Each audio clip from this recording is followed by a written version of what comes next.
About a week ago, our servant leader team met, and we talked about our spiritual timelines. Not just chronological, but how God has been at work in our spiritual lives through the years. And one of the things I shared from my own story was about the pivotal moment when I was in the 9th grade and my family moved from the big city, as far as I was concerned, the big city of Des Moines to the little town of Earlham, Iowa. And I was, in that moment, forced out of my comfort zone. As a city kid, I was like a fish out of water. But eventually I figured it out. I learned how to be friends with people who were really different than me. And that has served me well in ministry, especially in ministry. For instance, I'll never forget moving to Kentucky for seminary. I was Midwest all the way. I never once said y'all, right? Except maybe to make fun of folks I thought of as hillbillies. And the next thing I knew, I was living in an apartment over the church office of First Christian Church in Versailles, Kentucky, just outside of Lexington. One of the first people I met was a man named Ray Duncan. Ray's southern accent was so strong, that southern drawl was so strong, I could barely understand a word he said. So for that first week or two, I just smiled and nodded my head whenever he talked to me, because I had no idea what he was saying. After a while, though, and it's amazing how this happened, not only was I saying y'all along with everybody else, but suddenly I didn't have any trouble at all understanding Ray. None at all. A year or two later, when my oldest son was born, I remember taking him to church in Versailles for the first time. And at that point, we were fully integrated into small-town Kentucky life. New parents today would probably be horrified to hear this. I know my daughter would. But when we got to church on that first Sunday, we handed Ryan off to one of the many grandmas. So he's a week old maybe. We handed him off to one of the many grandmas who were waiting to hold him in. We didn't get him back until we left that day. All morning long, he was getting passed around in that church. My kids were blessed to have the experience of being a part of a diverse church. After I graduated from seminary, I went to serve as the associate minister of a big church in Dayton, Ohio. By that time, my oldest son was like 3 or 4 years old. Ryan was always kind of an old soul. Even then, he'd get up with me on Sunday mornings and put on a suit and tie most weeks, tied his own tie when he was like 5, and he wanted to go to church when I did. So I usually got there. I'd get to the church half an hour or so before Sunday school started. I'd go one way. Ryan would go another, right? So again, parents probably be horrified to hear that, but I knew he'd be fine. And then one day, he started telling me about a new Sunday school class he was attending, in addition to his normal Sunday school class. And at first, I had no idea what he was talking about. And then I found out he was joining this group of old men. These guys opened up the church building on Sunday mornings. They turned on the heat or the air conditioning. They unlocked the doors, whatever needed to be done, and then they would drink coffee together in the church library. So Ryan would go get his cup of coffee, which I made him drink black back then because I was trying to discourage him from drinking coffee, which obviously didn't work. And then he'd go sit down with these old guys and join the conversation. And somebody took a picture of their little gathering and gave it to me, which is why I still have this picture, which we cherish in my family. As a pastor, I have served little churches and big churches in small towns, in big cities, in Missouri, Kentucky, Ohio, and Iowa. I've worked with all different kinds of people. And I've learned some things. I've learned that working with people can be hard, especially when they differ from you in significant ways. But I've also learned that being in community with a diverse group of people has helped me to grow and learn and become the person I am today. Because of that great cloud of witnesses, which is what the church is, Not only have I been changed for the better, but I have been blessed beyond measure. Someone once said, "We is better than me." And while that may sound kind of cutesy, it doesn't get much more biblical than that. The power of community and unity in diversity is a core teaching of the Bible. It's everywhere in the Bible. Clear back in the Old Testament book of Ecclesiastes, King Solomon wrote these words of wisdom. "Two are better than one because they have a good reward for their toil. For if they fall, one will lift up the other, but woe to the one who is alone and falls and does not have another to help. Again, if two lie together, they keep warm. But how can one keep warm alone? And though one might prevail against another, two will withstand one. A threefold cord is not quickly broken." Two are better than one. We is better than me. Tradition has it that King Solomon wrote the book of Ecclesiastes in his later years, which may explain some of the cynicism that we see in that book. It's kind of a dark book if you've ever read it. Vanity, vanity, all is vanity. But we also see what I think is the wisdom of old age. Solomon lived long enough to understand the value of friendship. And we see that clearly in the three examples that he gives. In verses 10, 11, and 12 that we just read, Solomon describes three different scenarios in which having a good friend is essential. All right? So in verse 10, Solomon writes, "For if they fall, one will lift up the other. But woe to the one who is alone and falls and does not have another to help." Remember those old commercials from Life Alert, right? Where an elderly person is laying on the floor shouting, "Help, I've fallen and I can't get up." Nobody wants to be in that situation, which is why Life Alert is such a big seller even now. I actually have something similar on my smartwatch. It's called fall detection. Okay, so if I should ever happen to take a tumble and no one's around, my smartwatch knows that I've fallen. Somehow, I don't know how it does, but it knows, and it will automatically call my emergency contact, which is kind of cool. Just recently, though, I was sitting at my desk here at the church, and my smartwatch suddenly told me that it had detected a hard fall. I was just sitting there, and that it was about to call Tammy if I didn't override it. Of course, I did. I overrode it, told it not to make the phone call, and I was also a little bit annoyed that it didn't work like it was supposed to. But I'm still keeping fall detection mode activated on my watch because I like knowing that there's someone out there who will do something should I ever fall and not be able to get up. I like that. I like knowing that. In the case of a hard fall, we is definitely better than me. The same is true in Solomon's second scenario. In verse 11, he writes, "Again, if two lie together, they keep warm.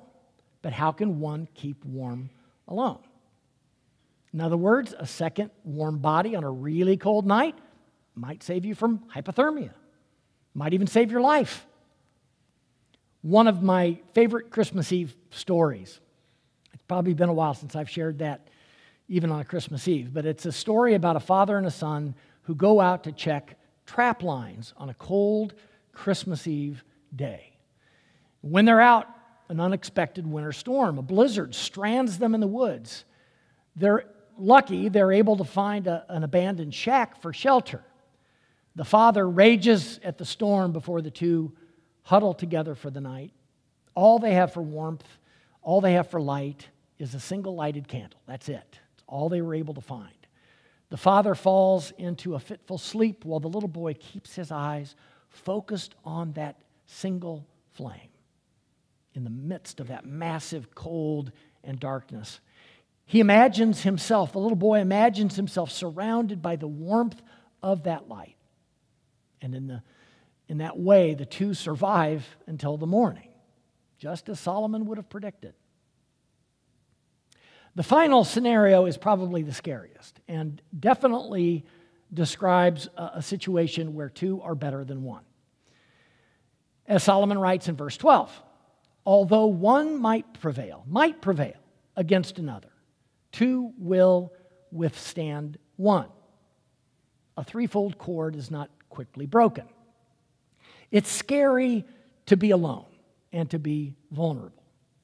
My grandfather was a barber who used to carry cash with him at the end of every day. This was back in the days before they had credit cards and stuff like that. And his barbershop was on the east side of downtown Des Moines, which wasn't in the greatest of neighborhoods. And he used to carry with him this club. All right?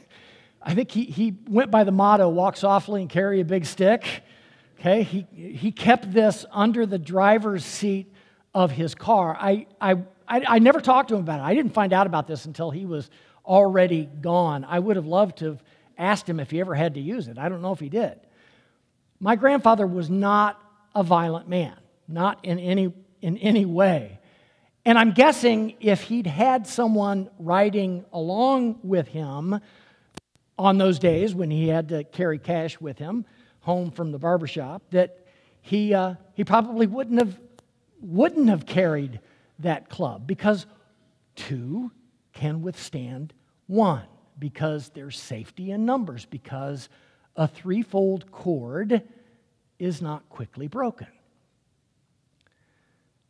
Most of the time when I hear preachers talk about Solomon's metaphor of the threefold cord, it's usually in the context of a wedding.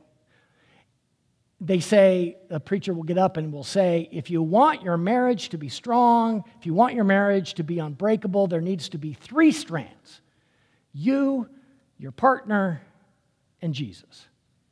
And I like that idea. I think there's some truth in that idea, which is why pastors have been using that.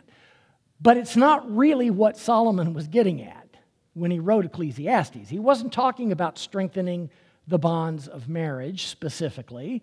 He was lifting up the strength and the security that comes from human friendship. The threefold cord is what happens when we come together in community, and particularly in the community of faith. Now, maybe you're at a point in your life where you're doing great. Maybe you're not afraid of falling down or getting cold or being mugged. And if that's the case, good for you. That's great. But now is the time for you to be the cord in the bundle that brings strength and resilience to the rest. That's your job now. Now, I'm fortunate to be at a point in my life when I feel like that strong cord. I feel like one of those strong nylon cords that mountain climbers use to dangle from the side of a cliff. They're not indestructible, right? They can still be cut, but they're strong. You can rely on them. But I can also tell you that hasn't always been the case. There have been times in my life when I was the opposite of that. I was more like a threadbare rope, so frayed and so stressed that one good hard pull would have snapped me in two. If it hadn't been for the people in my family and my church who joined their strong cords with mine, I might not have been able to hold on. There's power in community. We need each other. Sometimes we need to lean on the strength of others.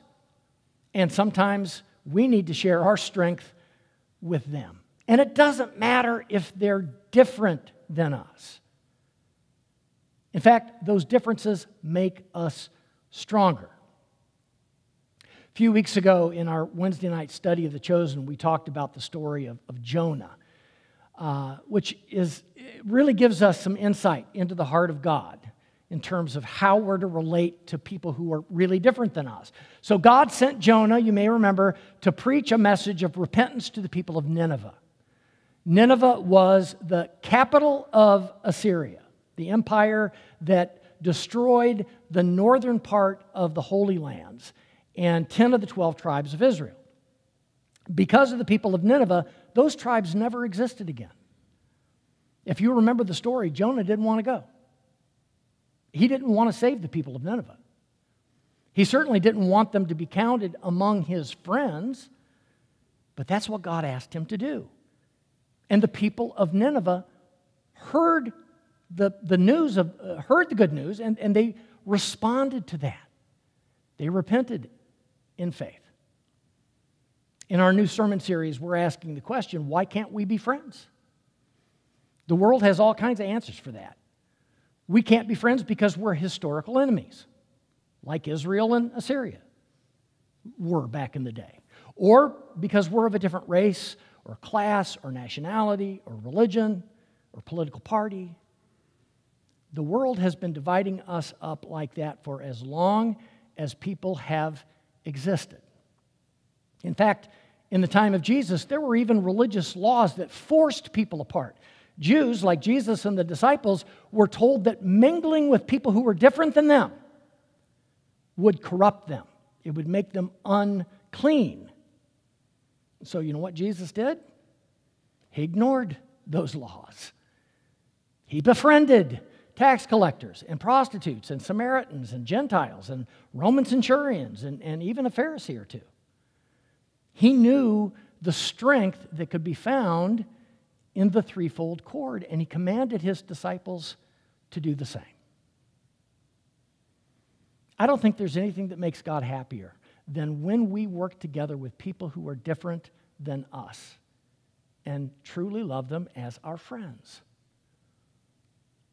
Did you know that for most of Christian history, next to the celebration of the resurrection at Easter, the highest holy day of the church year was Pentecost? Not Christmas. That's been a more recent development. Pentecost was the next highest holy day of the year. On the first Pentecost, the Holy Spirit was poured out on a bunch of foreigners who happened to be in Jerusalem at the same time. They were all Jewish, but they didn't speak the same language. Before that day, those strangers couldn't even talk to each other, let alone work together. But after Pentecost, they came together in a new and powerful way. God brought together a group of diverse people because God knew that we is more powerful than me. The early church grew and prospered not because everybody was the same, but because there was such a rich diversity of people.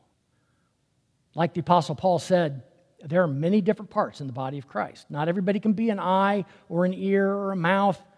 In order for the body to function, we need a diversity of gifts and backgrounds, and we have to be willing to work together.